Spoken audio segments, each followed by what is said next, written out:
I've dangled from skyscrapers my entire career, but nothing prepared me for the vertigo of watching my wife fall into another man's arms at her company party.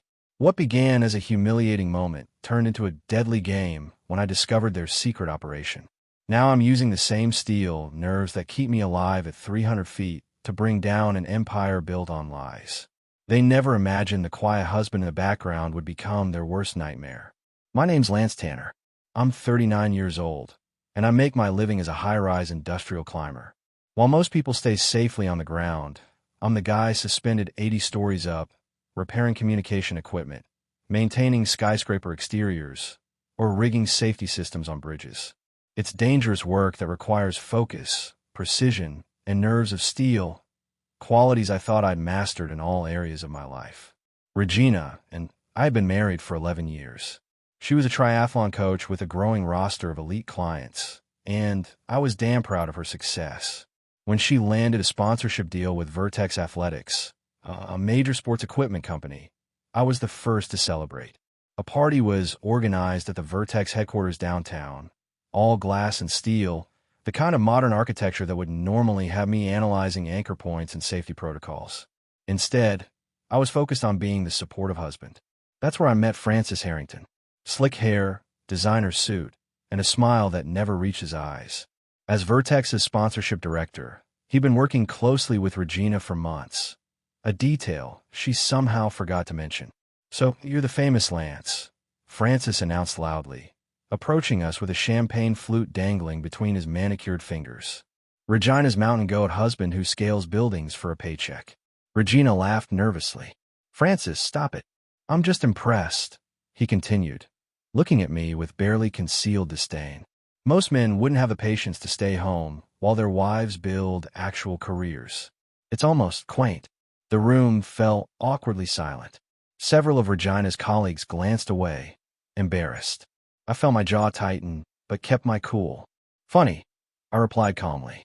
In my line of work, the guys who talk big usually freeze up when they're actually on the ledge. A few chuckles broke the tension. Francis's smile faltered for a second before he recovered with a forced laugh. "Touché," he said, clinking his glass against mine before turning his attention back to Regina. "Your husband got bite after all." I watched as his hand lingered on my wife's lower back just a moment too long. I watched as Regina leaned slightly into his touch. And in that moment, suspended in time like I'd been suspended on countless buildings, something inside me shifted. The party continued, but I was seeing everything with new eyes. The way Regina and Francis exchanged glances, the inside jokes, the subtle touches. By the end of the night, I wasn't questioning if something was happening between them. I was wondering how long it had been going on. The drive home was silent. Regina scrolled through her phone, smiling at something I couldn't see. "Francis is quite the character," I said casually. "He's just like that with everyone," she replied without looking up. It doesn't mean anything, but we both knew it did, and I was already planning my next moves. The morning after the Vertex party, Regina was up early, phone glued to her hand as she paced our kitchen and workout gear. "Big day?" I asked casually. Regina startled slightly. "Just confirming schedules with clients. I might be late tonight. Team strategy session. Another late night. Third one this week." "With Francis?" I asked, the name bitter on my tongue. "The whole Vertex team," she answered too quickly. "Why are you so fixated on Francis?" She kissed my cheek, a quick, perfunctory peck that felt like a stranger's greeting. "Don't wait up." After she left, I moved through the house, noticing things I'd somehow overlooked. A new perfume bottle, something expensive she never wore around me. Receipts from restaurants on days she claimed to be at the gym. A hotel key card tucked in her workout bag.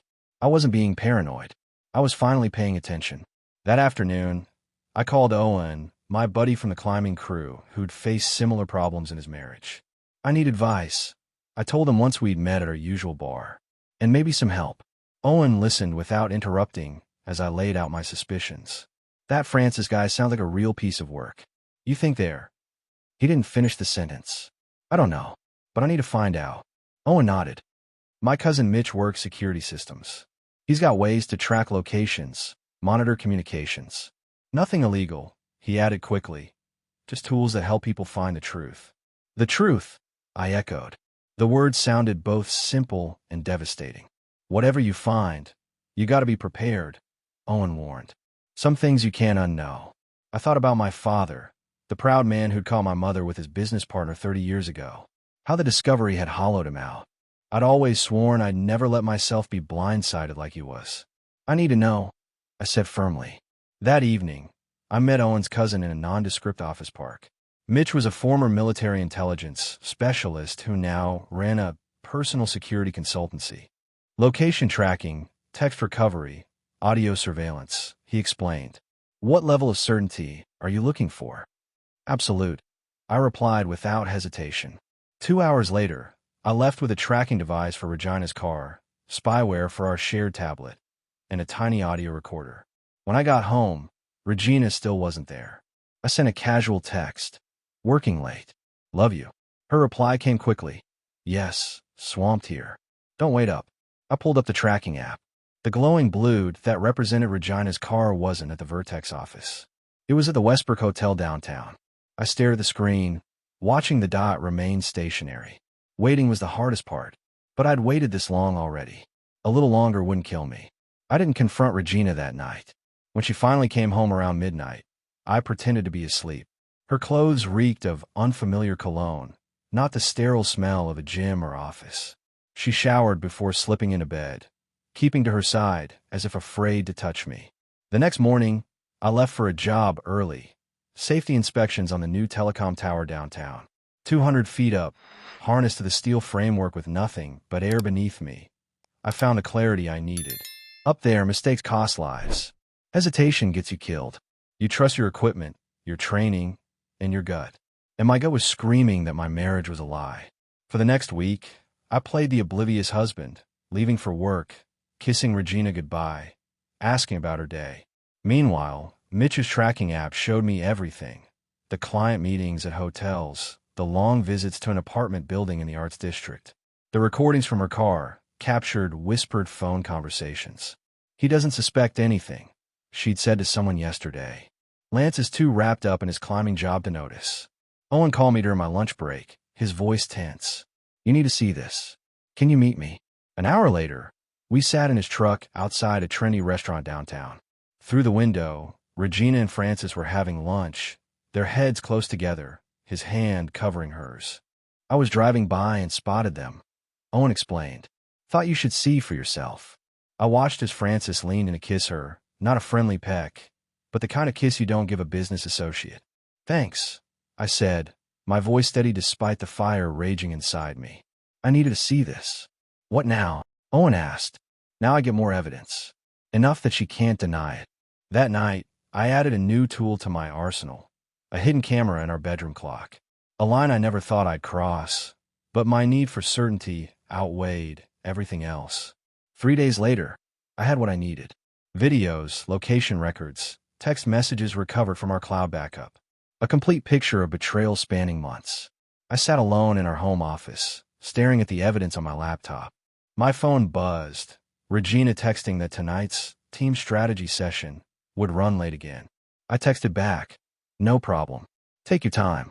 Then I closed my laptop and began preparing for what came next. This wasn't just about catching them anymore. This was about maintaining my dignity while exposing their lies. Unlike my father, who'd collapsed inward when faced with my mother's betrayal, I wouldn't let this break me. I'd face it head on, the same way I face 200-foot drops every day, with calculated precision and nerves of steel. Regina had no idea what was coming. Neither did Francis. And that was exactly how I wanted it. After 3 weeks of surveillance, I knew their patterns better than they did. Every Friday, Regina told me she had late training sessions with clients. Every Friday, she met Francis at the Westbrook Hotel, room 712. Like clockwork, this Friday would be different. I booked the adjoining room, 710, under a fake name. Paid cash. The hotel staff didn't blink. They were used to discretion. I arrived early, set up a small camera facing their door, and waited. At 6:15, Regina texted me.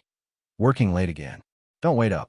At 6:45, she arrived, looking nervous as she knocked on room 712. Francis opened the door, pulled her into a kiss, and led her inside. The walls were thin. I heard everything. Their laughter, whispered words, the sounds that followed. My hands clenched into fists, but I maintained control. This wasn't about rage. This was about evidence. At precisely 8:30, I called room service and ordered champagne delivered to their room. A special surprise, I told the attendant, adding a generous tip. When the server knocked, I stepped into the hallway with my phone recording.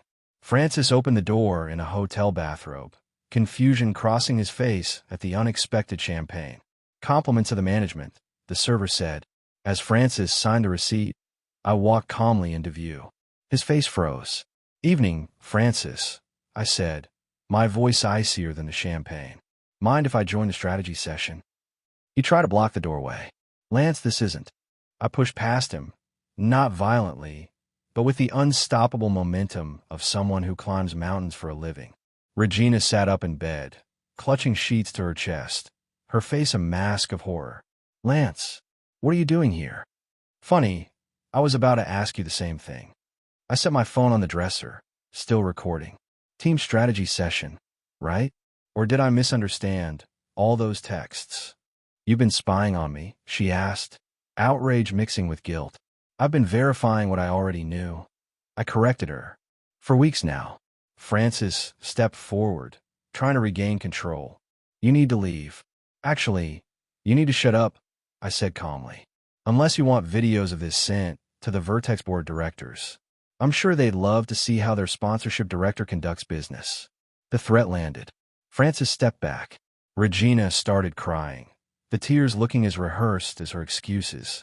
Lance, please, this isn't what it looks like. Save it. I cut her off. I've seen everything.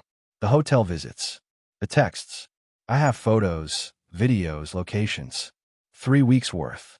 I turned to leave, pausing at the door. By the way, Regina, I've already contacted a lawyer. Don't bother coming home tonight. Or ever. As I walked down the hallway, Regina called after me, her voice cracking with desperation. I didn't look back. Some heights you can't climb down from. Some falls change everything.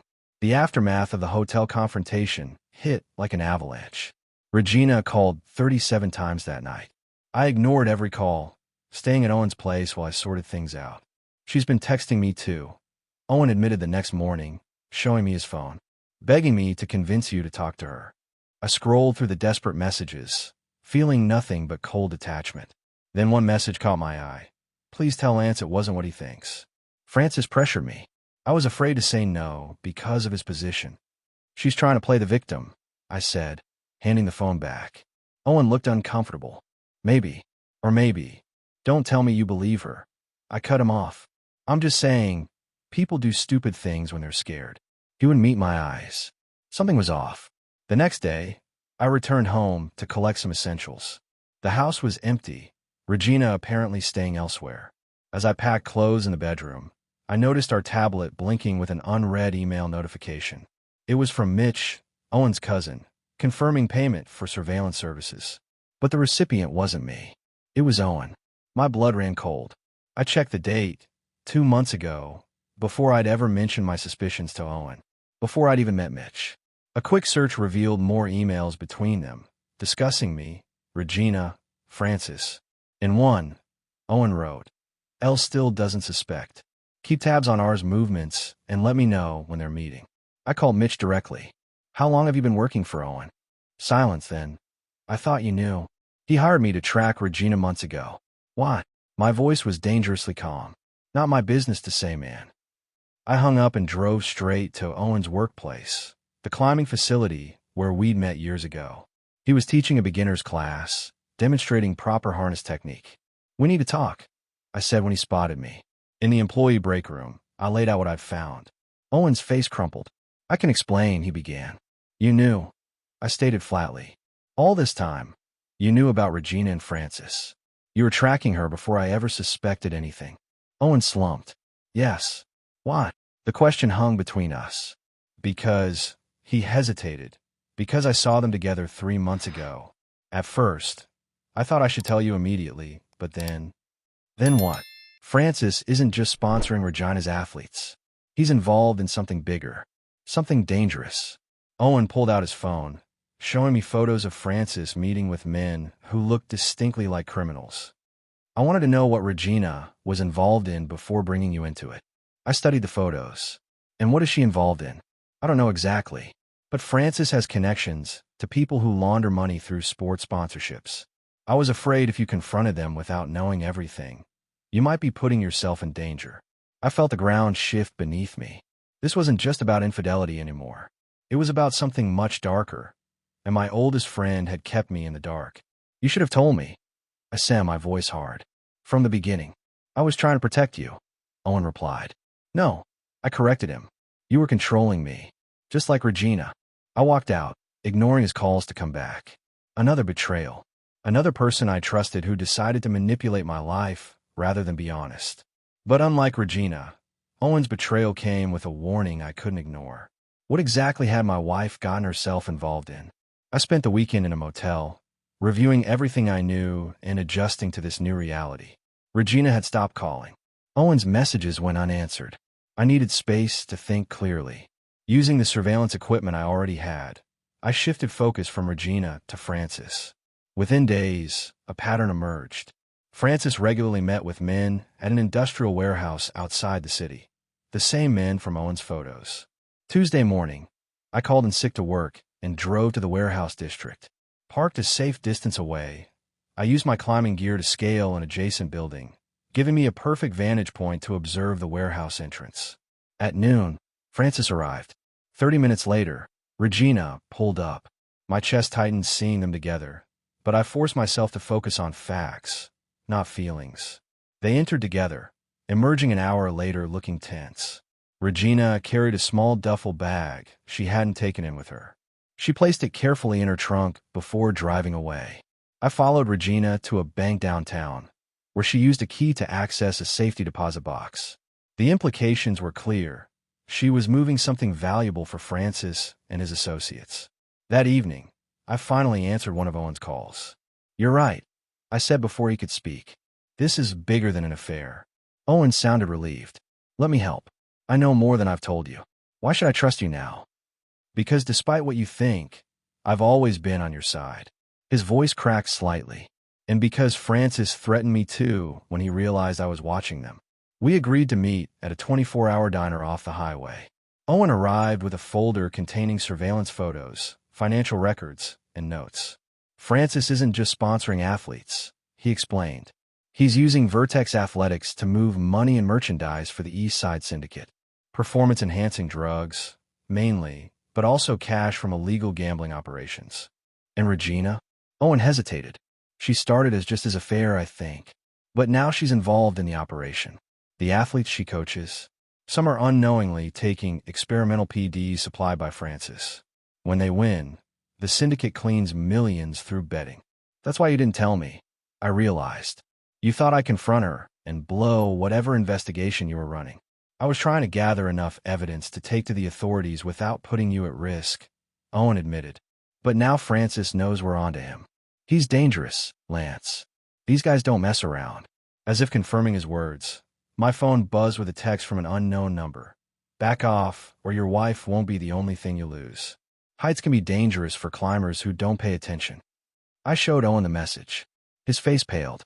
They're watching you, he said quietly. We need to be careful. No, I corrected him, a cold determination settling over me. They need to be careful. Nobody threatens me and gets away with it. For the first time since discovering Regina's betrayal, I felt a clear sense of purpose.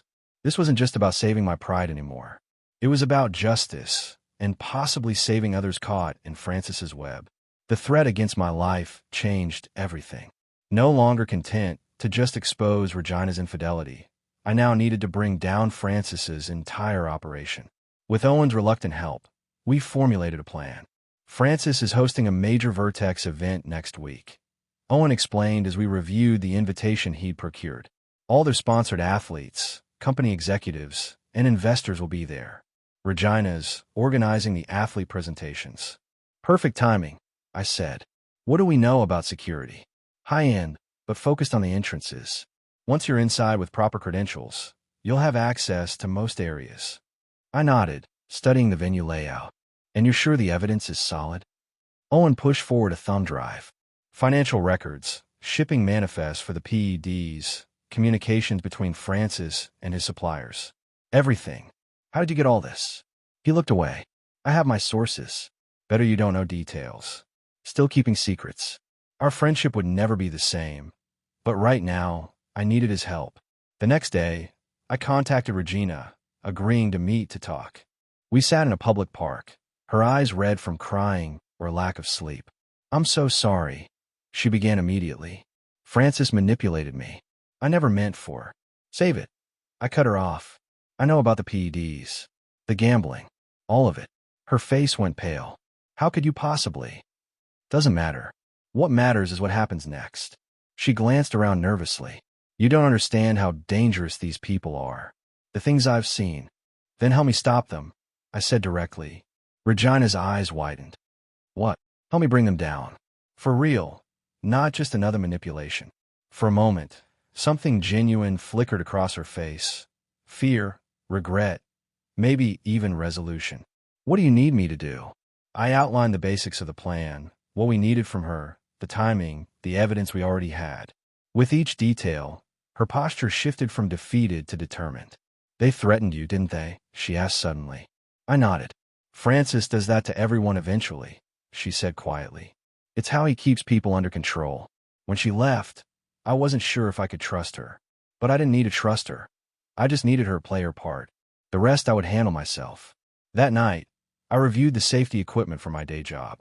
Climbing harnesses, carabiners, ropes, tools I trusted my life with daily. Now they would serve a different purpose. Francis thought he could use my profession to threaten me. I would use it to bring him down. The Vertex event would be held in the Grand Pinnacle Hotel, 40 stories of luxury with a glass-domed rooftop reception area. Perfect for a man who climbed skyscrapers for a living. I made a call to a former climbing partner who now worked building security there. Before morning, I had detailed schematics of the entire ventilation and maintenance access system. Game on, Francis. You never should have threatened a man who makes his living dangling 300 feet above the ground. The night of the Vertex event arrived with perfect clarity. I stood on the maintenance platform of an adjacent building, watching guests arrive through high-powered binoculars. Regina entered early, looking nervous in an elegant black dress. Francis arrived 30 minutes later with his entourage. In position, Owen's voice crackled through my earpiece. He was inside with a catering staff credential. Status update? I asked. Your wife placed the bait exactly as planned. Francis took it straight to his office. The bait was a flash drive Regina had convinced Francis contained evidence against a competitor. In reality, it held a tracking program that gave us access to his entire system once he plugged it in. Camera feeds are live. Owen confirmed. You were right. He's meeting with Casper and Rodriguez in the executive suite before the main event. Casper and Rodriguez, the money men behind the entire operation. If we could document this meeting, combined with the files we'd already collected, the entire network would collapse. I secured my climbing gear and began the traverse between buildings, a horizontal journey 35 stories above the street. Wind whipped around me as I moved methodically from anchor point to anchor point. This was what I was born to do. Reaching the Grand Pinnacle's exterior, I located the maintenance hatch exactly where the schematic showed it would be. Within minutes, I was inside the ventilation system, navigating toward the executive suite. Through the vent grating, I had a perfect view of Francis, Casper, and Rodriguez discussing their operation, and the tiny camera on my helmet recorded every word. The new formula is undetectable, Francis was saying. We can roll out to all sponsored athletes next month. And the betting syndicate is prepared, Rodriguez asked. Already positioning for the championship. When our athletes sweep the podium, we'll clear 8 figures minimum. I captured 20 minutes of explicit conversation before they prepared to join the main event. As they stood to leave, Francis's phone rang. What? His expression darkened as he listened. That's impossible. The system is secure. My heart rate picked up. Something was wrong. Check the vents, Francis suddenly commanded. Now, I retreated instantly, moving faster than safety protocols recommended. Something had tipped them off. Owen, I'm compromised. I whispered into my comm, what's happening? Silence. Then a different voice responded, cold, amused. Your friend can't help you now, Mr. Tanner. But don't worry, we'll take good care of him until you join us. Owen was captured. The trap I'd set had become a trap for me. I needed a new plan, fast. Retreating wasn't an option, not with Owen in danger. And the evidence I'd gathered was too valuable to lose. I reached a junction in the ventilation system and made a decision. Instead of escaping, I would head toward the main event. In a room full of witnesses, even Francis would be limited in what he could do. Sometimes the most dangerous move is the most public one. Time to bring this fight into the open. I abandoned the ventilation system and moved to Plan B. Using my gear, I accessed the maintenance ladder leading to the rooftop dome above the main reception. From there, I'd have both visibility and a dramatic entrance point if needed. The glass dome offered a perfect view of the event below.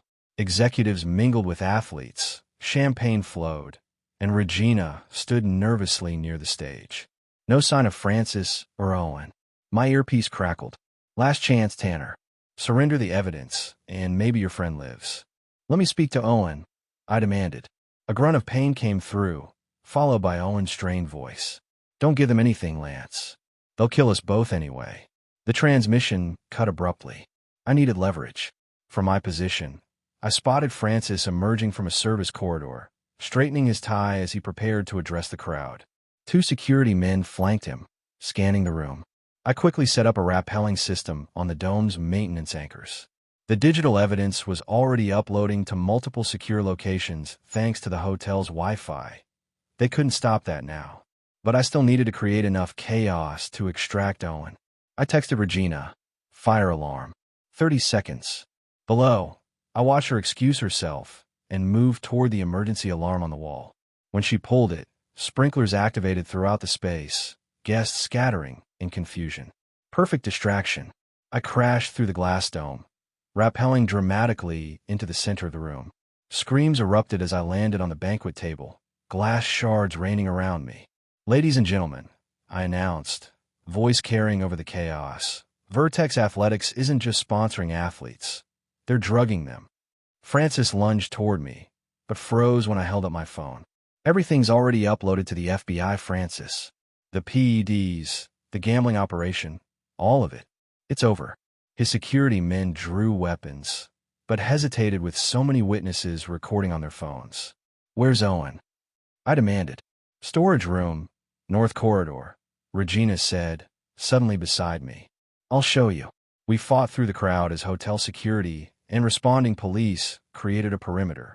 Francis tried to flee, but was tackled by 2 athletes who'd heard my accusation. Regina led me to a locked storage room. I broke down the door to find Owen bound to a chair, bruised but alive. Took you long enough, he managed through swollen lips. Had to make an entrance, I replied, cutting him free. As police secured the scene, evidence in hand, I watched Francis being led away in handcuffs, his empire crumbling before his eyes. He'd threatened the wrong climber. I'd spent my life conquering heights that would terrify ordinary men.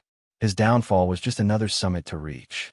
6 months after Francis's arrest, I stood on an actual mountain summit, the wind whipping around me as I gazed across endless peaks. This was real freedom. No betrayal, no lies, just honest challenge and clear air. The case against Francis and his organization had grown beyond anything we'd initially uncovered.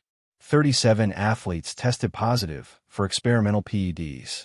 The gambling operation had tentacles in 3 states. 5 Vertex executives faced federal charges. Regina had made a deal with prosecutors, providing key testimony in exchange for immunity. I hadn't spoken to her since the preliminary hearings. Our divorce was finalized without contest. She didn't fight for anything, not even the house. Owen and I had slowly rebuilt our friendship. His early surveillance had been misguided, but ultimately his intention had been to protect me. Some wounds heal cleaner than others. Beautiful up here, Owen said, joining me at the summit marker. This climb had been his idea, a way to mark new beginnings. Worth every step, I agreed. Any regrets? He asked, the question encompassing far more than our ascent. I considered this, not about how it ended, maybe about not seeing the truth sooner. Some climbs you can't rush, he offered. You have to find each handhold as you go. Below us, laid out like a miniature model, was the city where my old life had unraveled. From this height, it looked peaceful, manageable. Perspective changes everything. I'd received a letter from Regina last week, the first direct communication since everything fell apart. She was coaching in another state, working with clean athletes, trying to rebuild her life. She didn't ask for forgiveness, just acknowledged the damage she'd caused. Ready to head down? Owen asked. I took one last look at the vast landscape. Yeah, but I'm taking a different route than I planned. Sound about right, he laughed. As we began our descent, I realized that betrayal, like falling, only destroys you if you never find a way to break the momentum. I'd found my anchors, in truth, in justice, in friendship that survived deception, and in the confidence that comes from facing your worst fears and still remaining standing. Some heights you conquer. Others teach you how to land safely when everything falls apart. Either way, the view from the other side is worth the journey.